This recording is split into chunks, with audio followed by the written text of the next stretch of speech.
Hello and welcome guys to the another tutorial of machine learning series, and today we will be learning about imbalanced dataset and how to handle such dataset because it will it is very bad for our modeling. Okay, so for that reason we need to understand this thing.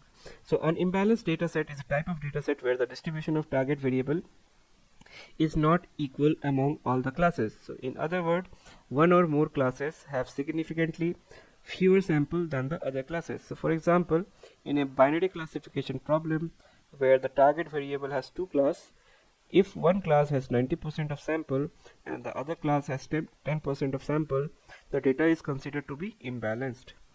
So the disadvantage of having an imbalanced data set is that the model trained on such data tends to be biased toward majority class, which will lead to poor performance on the minority class. So in such cases, the accuracy of the model may not be good evaluation metrics, as the model may have high accuracy even though it performs poorly on the minority class.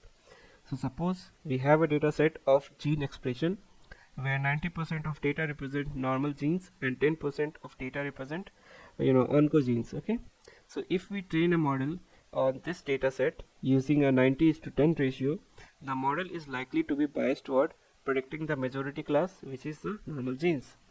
So this is because the model is more exposure, it has more exposure to the normal genes and less exposure to the oncogenes. Okay, so as a result, the model may perform well on normal gene sample but may fail to accurately predict the oncogene samples, and this can lead to serious consequences in applications such as medical diagnosis, where accurately predicting oncogenes is crucial. Now to address this issue, we can use techniques such as sampling, oversampling, undersampling that we have discussed just now in the previous video. So this oversampling involves increasing the number of sample in the minority class, okay,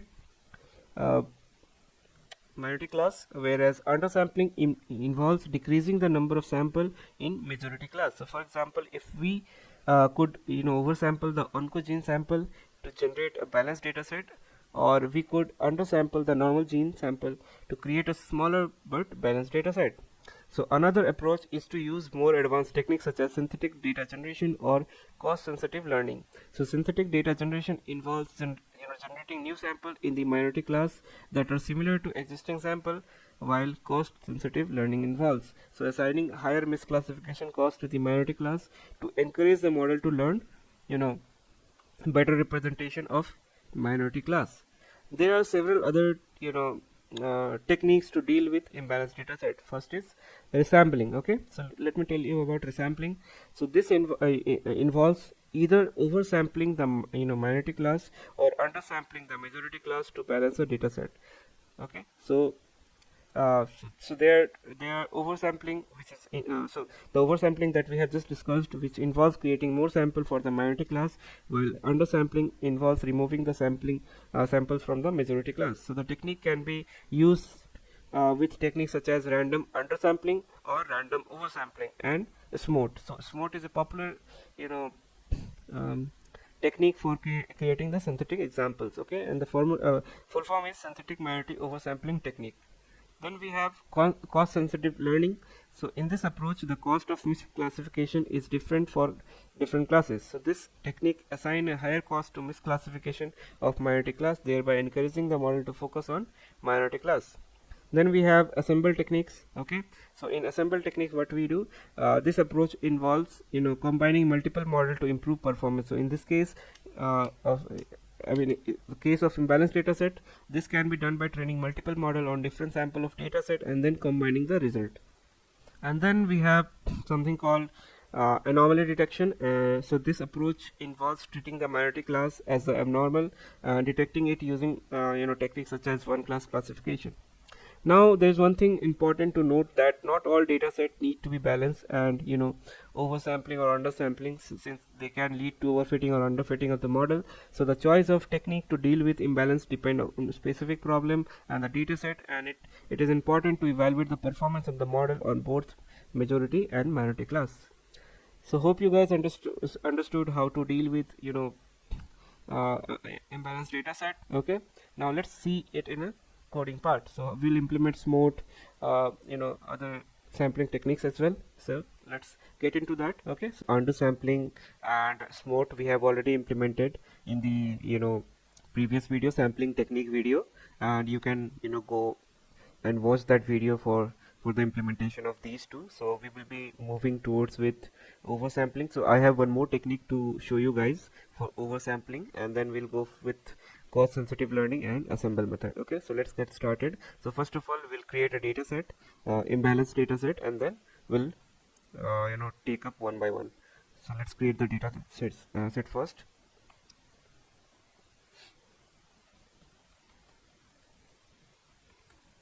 Okay, so we will import pandas spd,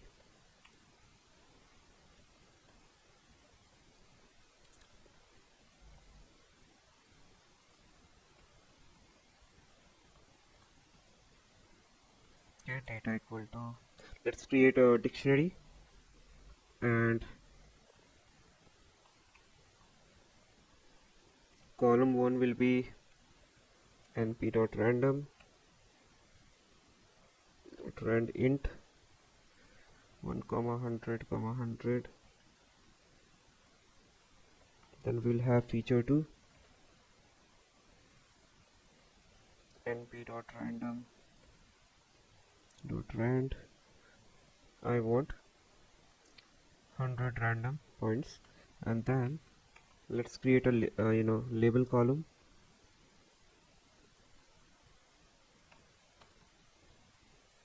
np.random.choice, and here again we will be passing probabilities as A as the majority class and B and C will be the minority class. Okay, so size will be 100 and P equal to 0.7, 0.2 and 0.1. Okay, so we are done with the data. Now let's put the data into data frame. Okay, so df equal to pd.data frame, and here we'll pass the data. So let's print it out. So this is how it looks. Okay, so now if you want to check the distribution, so like I told you, we use value count to see the distribution. Okay, so let's print that out. Original class distribution, df of label dot value counts. Okay, so we can see that in A class we have 68 data points, in B class we have 26 data points, and in C class we have only 6 data points. Okay, C is the minority class. I mean B and C, both of them are the minority class, but if we train this model, what will happen is, so whenever there is a class which classifying originally classifying it as class C, it will be predicting class A or class B. Okay, so the model that we will be building, it will be classifying most of the data point as class A and B, because there is no data point, or you can say there is no learning for class C. Okay, so that is what it will happen. So now let's implement this oversampling. Okay, so there is one more oversampling method that I wanted to share, that is random oversampler. Okay, so let's implement that. So for that we need to import the library first. So from imbalanced learn dot oversampling import random oversampler. Okay, now we have already created our data set. So now the very first thing that we'll be doing is create the instance for random oversampler. Okay, so ROS equal to random oversampler, and here we will pass random state equal to 42. Then we will resample the data set. Okay,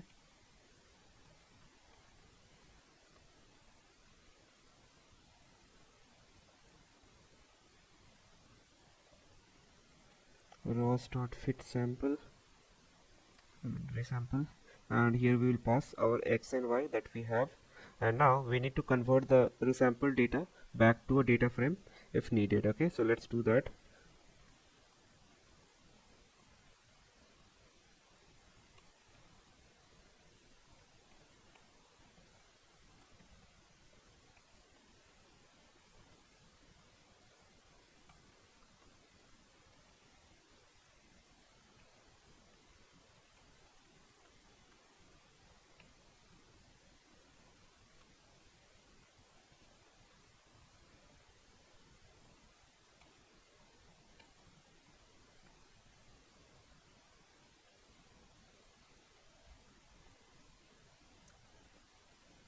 then uh, pd.data frame label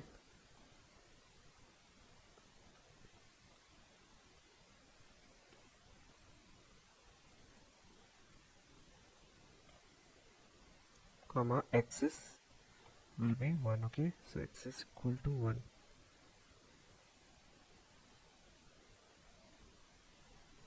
Okay, we are done with it. Now let's print it out. Okay,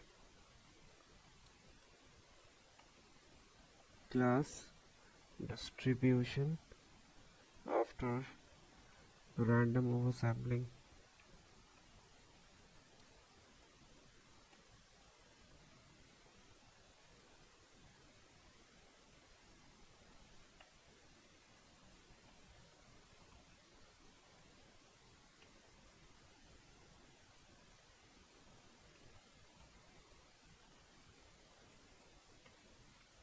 X is not defined. Why is it?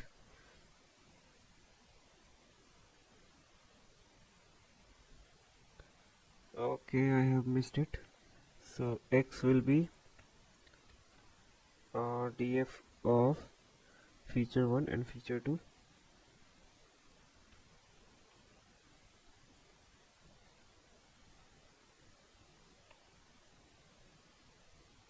Y will be our df of label. Okay, now let's run it. Now you can see all the class have equal number of data point. Okay, so similar thing we have seen in the previous video as well for oversampling, that using SMOTE we have seen the same thing, right? I mean, we were getting all data 71 data points for A, for class B as well as for class C. So this method and the SMOTE giving the same output, which means that they are working similarly, I mean close together. So this is how you implement random oversampler, one of one of the oversampling method, and also you can even use the SMOTE. Okay, now let's move to the cost sensitive learning. Okay, so cost sensitive learning, again, it's a very because it is also known as a random forest classifier. Okay, so let's implement it and you will get to know why it is very popular. So for this we need something called label encoder, because we have categorical data, okay, like our class column only ABC. So for that, from sklearn dot preprocessing import label encoder. Okay, and after that let's initialize the label encoder.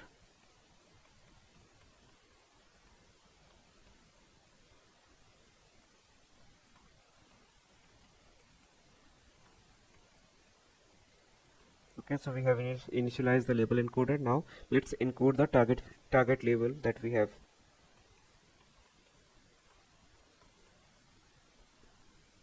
So white train encoded equal to label encoder dot fit transform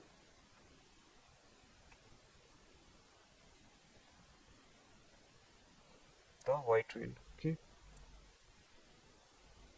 since we haven't splitted our data set, we need to do that. Okay, so let's do that here. So first of all, we need to also import trend to split. So from sklearn dot model selection import train test split. Okay, so here x train comma y train comma x test, sorry, x train x test y train and y test to train test split. We will pass our x and y as well as test size to be 0.2 and random state. Okay, 42. So we have splitted our data set. Let's encode our target label, and we have encoded it. Now the next thing we need to do is we need to train the model. Okay, so train the model, and again we will be using random forest classifier for implementing this. So let's import that. So from sklearn dot ensemble import random forest classifier. Also we need one thing, that is class weight. So from sklearn dot utils import class weight.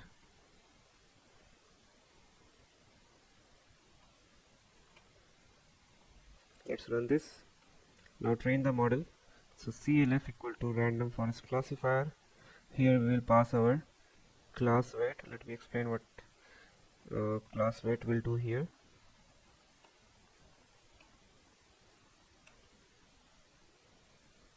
Equal to dictionary of class weight, and we'll give a random state to be 42, and here we should be enumerating it. Okay,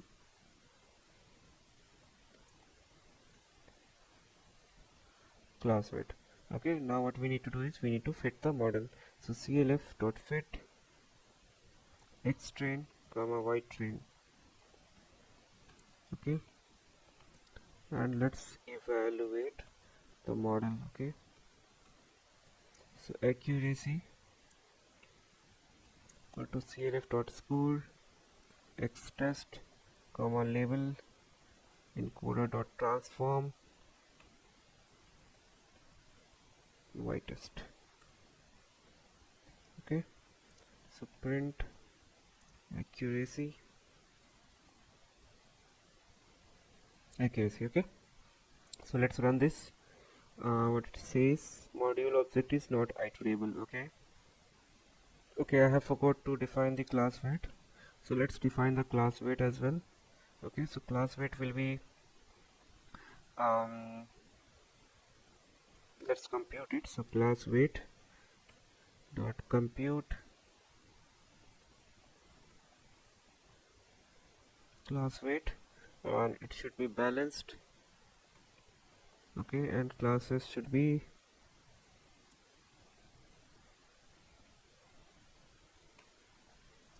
np dot unique of y train comma y equal to y train. Okay, so if you run this, we will get our class weights. Here you can see, for class A the weight is this, for class B the weight is this, and for class C the weight is this. You can see, I mean, whichever class has lower number of samples, it is giving higher weight to those samples. Now let's run this. Okay, we have some errors. So class A, B, C are not in class weight. Where class weight? Okay guys, let's do one thing. Okay, so we have defined our class weights here. Okay, and it should be, make sure it is balanced. Now let's do one more thing that can solve our issue that is happening here because of some class related problem, I mean the weight related problem. So to do so, what we can do is we can create a dictionary with class weight for each level. Okay, so let's do that.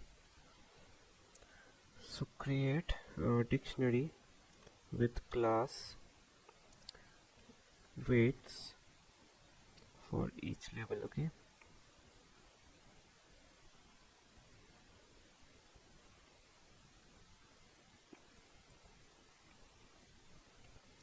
so dictionary of chip of np.unique, here we'll pass our y train as well as the class weight that we have defined here, and we are done.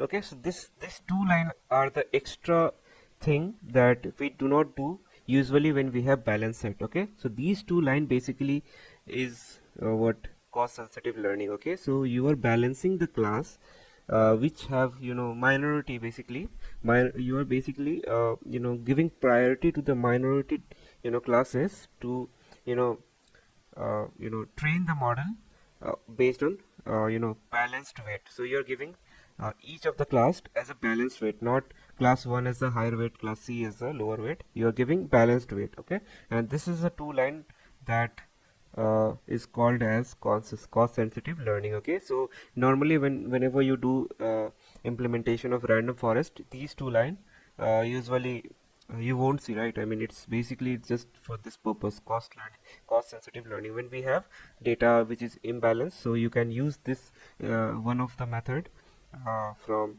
top 3 4 5 to get rid of your imbalance set. Okay, now let's run this and let's see whether it solves the issue or not. So we have defined our class weight dictionary, and just remove this part from here, and class weight to be our class weight dictionary, and now this transformation is not even needed. And now let's run this. Okay, so we have implemented successfully the cost sensitive learning, and these two line is the only thing that you should be taking care of when you are dealing with imbalanced data set and you are using random forest to solve it for cost sensitive learning. So I hope you guys have understood how to implement this cost sensitive learning in random forest. Just remember these two line, okay guys, nothing else, these two line only, that's all. So now let's move to the last part of our implementation, that is ensemble method, which is very popular, and I don't think I should be giving any introduction since you guys have already understood in the past tutorial that I have given, as well as the implementation. So let's move to the implementation directly, and let's see how different it is from other imbalance techniques. Okay, so let's first import some of the library that is needed. So from sklearn dot in ensemble import bagging classifier. Okay, and then again we need one more thing, that is from sklearn dot tree import decision tree classifier. Okay,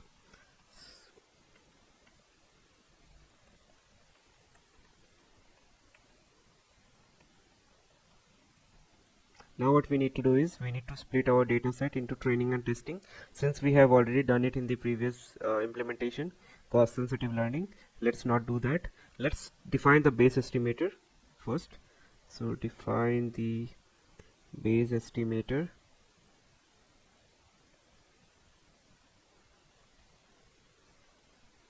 Let's take it as a decision tree. You could have used random forest also, but let's implement decision tree for now.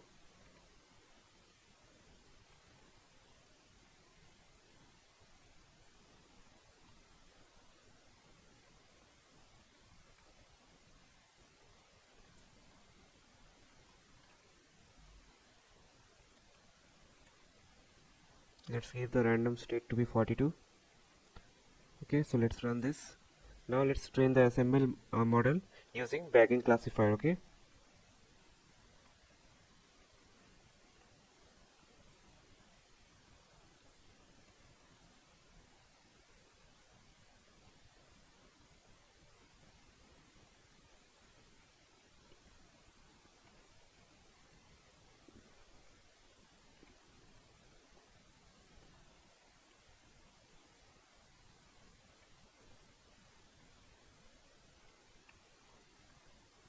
so in the bagging classifier, what you will be passing the decision tree that you have created. Okay, and then you need to define our n estimator, which is 10, and random state equal to 42, and that's the only thing you have to do. Okay, and rest everything will be same that you do in the regular basis. Okay, so bagging,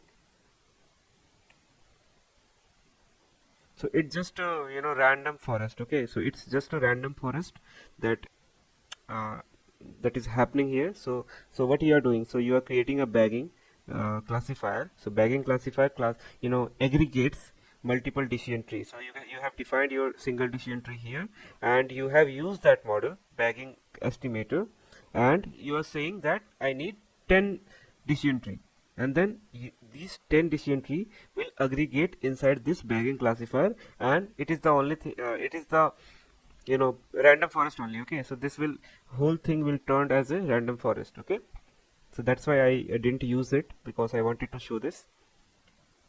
So you can implement random forest this way as well.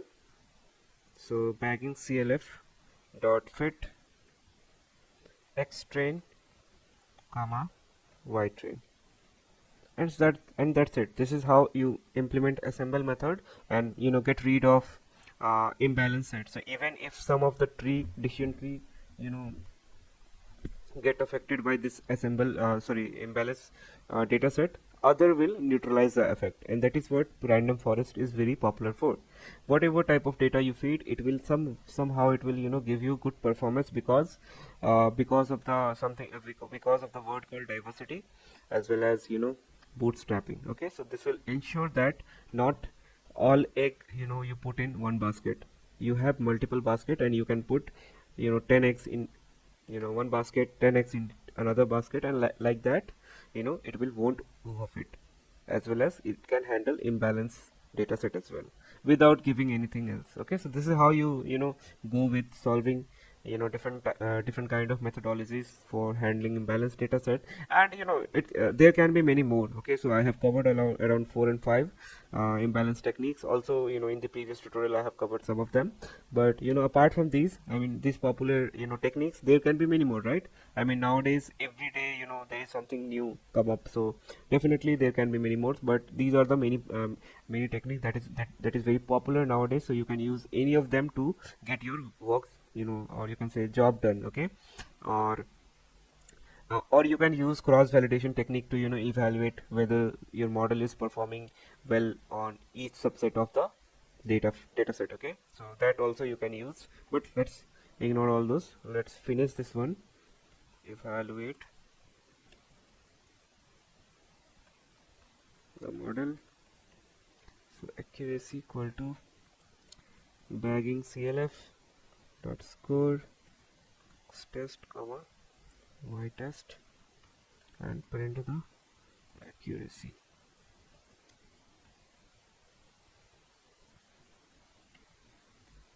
Okay, so we are done with it. So see you guys in the next video, where we will be implementing